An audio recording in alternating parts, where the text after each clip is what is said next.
'Cause the way I feel and the fear I'm facing doesn't change who you are or what you deserve.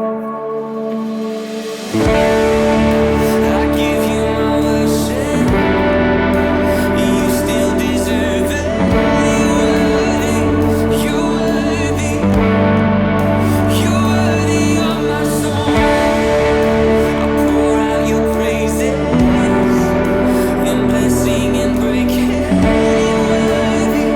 You're worthy, you're worthy of my song. Yes you are, Jesus. You're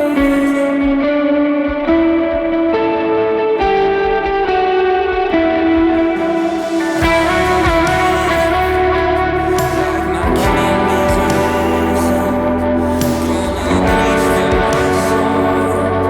That's you already won. And even though I can't see it, I'm gonna keep believing. And every promise you made is as good as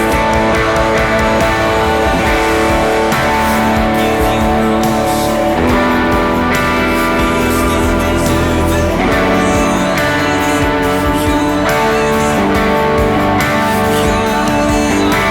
song. Pour out your praises and blessing and breaking. You're worthy, Jesus. You're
Hello, welcome to Worship Tutorials. You know what? Amps with pedals, it's a different thing. Maybe this will be fun. If you're a modeler user, an all-in-one user, what do you hear? Do you hear anything different? Amp people, myself included, we sometimes can get a little snobby. Oh yeah, I can hear a massive difference. But sometimes modeler people, they say the same thing. I can't hear anything. It's done different and all. I don't know. But it'd be interesting to hear because there's just certain things. They're so good. But I digress. Okay, so enough about that. Let's talk about what we're using. It all starts with the pick. I've become a big fan of Bog Street picks, and I just want to tell you all about them because they're a little different. And you may look at them and say, why would I want to use something like that? It seems gimmicky. They're not. I love them. Check them out. Shelton guitar with Ristrettos. This is probably my favorite. A lot of people think this is mine. I have my own red Jazzmaster type, but I play it all the time. And people think, they're like, wait a minute, I thought that guitar didn't have a mastery. This is my guitar. But it's Bradford's favorite. It's my favorite. So I am going to build me a Jazzmaster with Ristrettos because I like the sound of a solid body with Ristrettos. But yes, I have a red Elliott. It's a darker red, and it does not have a trim system of any kind, so I understand the confusion. Okay, so then from the guitar, obviously, to the board. Board to amps. We'll come back to the board and sounds in a second. For amps, we're using a Blue Label. Our friend HW has, as always, has told us that's an important distinction. A Blue Label, 65 amps, London. We're into the normal channel, which is like their take of an AC-15. Don't sleep on the AC-15. It's different than an AC-30. Not like just because the 30's bigger, but like the AC-15's got some more girth. I love it. We're mic'd up on the Blue, the Alnica Blue speaker with an Earthworks SR25, and that runs as well as the other mic into a Neve 1073. The other amp is a Benson Monarch on the British channel. Whoo, doggy. That's where we get like that extra chime. So good. Back to the board. Let's talk sounds real quick. I have 4. As you see here, see the board now. Ambient clean, ambient dirt, 8 vid, because you know octave means 8 notes, 8V lead, and dirt plus. So a lot of times the way I set things up depends on if I know that I'm going to be the only, or I'm only on lead, then I will label things more specifically. But when I know that sometimes I'm playing as the only guitarist and so I need to fill up different sounds, or if I'm playing with somebody else, I label them what they sound like. It's up to me, right? I think that's how it works. I was using the Walrus M1, but I'm a dummy and can't figure out the MIDI. I have an issue that I need to figure out, and I just didn't want to work on it. So I put the Julianna there. That's basically on the whole time. That's where the stereo change starts, actually. Ambient clean is just a massive verb and a pretty high mixed tape delay. Ambient dirt is more of a medium verb with a lower mixed delay because it's really for my rhythm sound, but it's pretty wet. Kick on the blue side of the Protein there. Let's go to dirt plus. That's the green side of the Protein. Same delay and reverb sounds. The octave lead is later on in the turns. I do the first 2 turns without that stuff, but that's later on in the song, and that introduces the Poly Blue octave with a higher octave added on top. There's like a very faint -1 octave. That's the blue, or that's just a Jan Ray. Forgot about that.